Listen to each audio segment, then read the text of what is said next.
Hello नमस्कार दोस्तों। नालंदा विश्वविद्यालय उस समय का सबसे प्रसिद्ध और सबसे बड़ा विश्वविद्यालय और इस विश्वविद्यालय में हॉस्टल की भी सुविधा उपलब्ध थी, जहां विद्यार्थी रहकर अपनी पढ़ाई करते थे। और ऐसा कहा जाता है कि इस विश्वविद्यालय में 10,000 से अधिक विद्यार्थी और 1500 से अधिक शिक्षक होते थे, जो कि अपने ज्ञान का आदान प्रदान करते थे।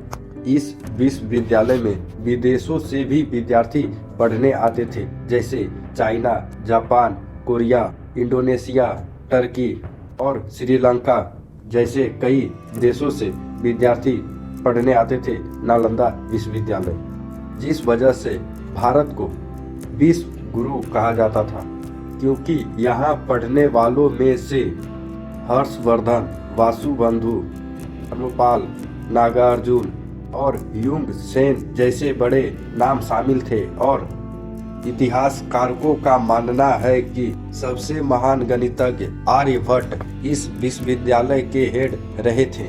शिक्षा और ज्ञान का यह केंद्र 800 सालों तक फलता और फूलता रहा और यह विश्वविद्यालय 12वीं शताब्दी में अचानक गुमनामी के अंधेरे में खो जाता है, जिसके पीछे की कहानी बड़ा ही दिलचस्प है, जिसकी जानकारी हम लोग आगे प्राप्त करेंगे। इस विश्वविद्यालय को नष्ट करने के लिए इस पर 3 बार हमला किया गया, जिसके बाद इसे 2 बार रीबिल्ड कर लिया जाता है। लेकिन तीसरा आक्रमण 1193 में खिलजी के द्वारा किया जाता है, जिसके बाद नालंदा विश्वविद्यालय गुमनामी के अंधेरे में खो जाता है।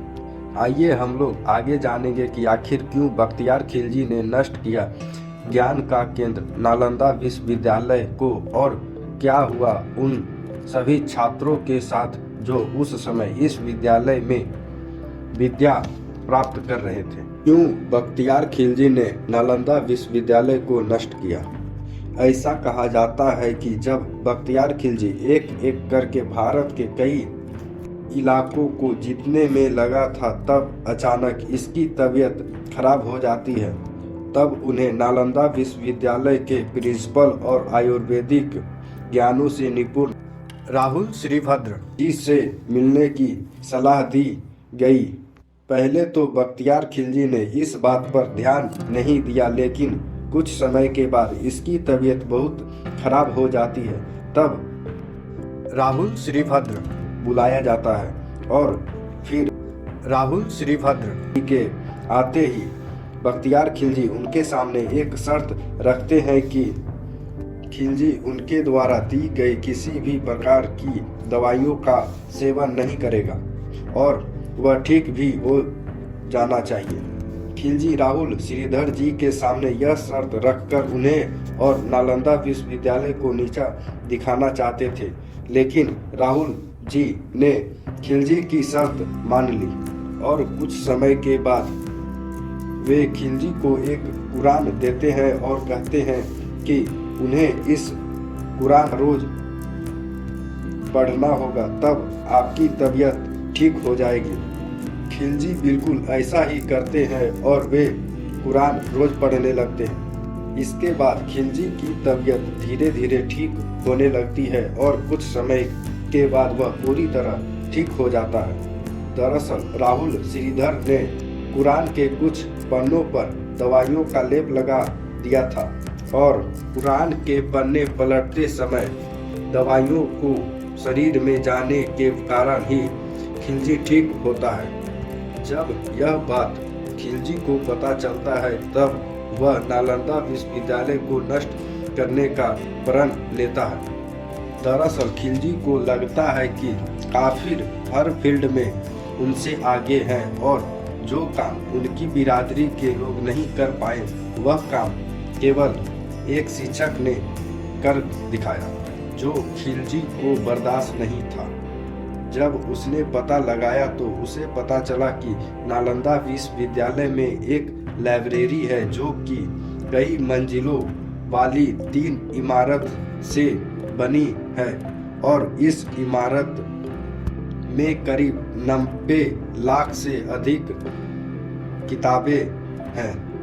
फिर क्या था, खिलजी ने नालंदा पर हमला कर दिया और फिर शुरू हुआ नालंदा विश्वविद्यालय में हाहाकार, क्योंकि हमले के दौरान इसमें पढ़ रहे विद्यार्थी और शिक्षकों को बड़ी ही बेरहमी से मार दिया जाता है और कईयों को जिंदा जला दिया जाता है।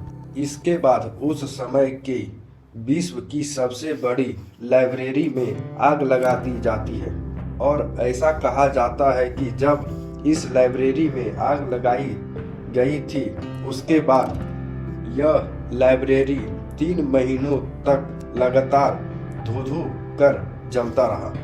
अब क्या था, खिलजी ने अपने नफरत के कारण 700 पुराना ज्ञान का केंद्र को इस प्रकार नष्ट किया कि अब इसे दोबारा खड़ा करना संभव नहीं था। नालंदा विश्वविद्यालय को नष्ट करने के बाद खिलजी यही नहीं रुका।